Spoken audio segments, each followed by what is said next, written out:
ដាប់បទចម្រៀងឮតែគេច្រៀងពីរឿងស្នេហាស្ដាប់ចំតែបទឈឺផ្សានឹកដល់រឿងខ្លួនឯងរឿងពិតធ្វើភ្លេចមិនជឿបែរជារឿងដែលគេសំដែងរឿងរ៉ាវស្នេហាជាក់ស្ដែងមិនដូចរឿងនីតិនឹកមនុស្សម្នាក់មកដល់ពេលនេះគេមិនឈប់ស្រឡាញ់ខ្ញុំសុំទោសផងដែលបងទុកឲ្យអូនយំតែម្នាក់ឯងនឹកមនុស្សម្នាក់ដែលខ្ញុំបានទុកគេចោលនៅនឹងអ្នកផ្សេង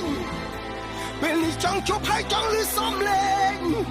ផ្ដាំស្នេហ៍ជាថ្មី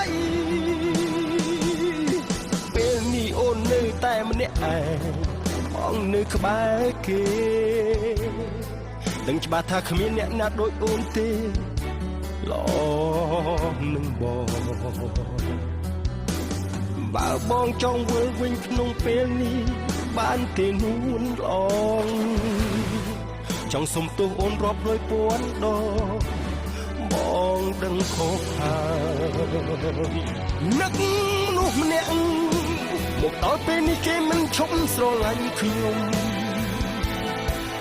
សុំទោសផងដែលបងទុកឲ្យអូនយំតែម្នាក់ឯងនឹកមនុស្សម្នាក់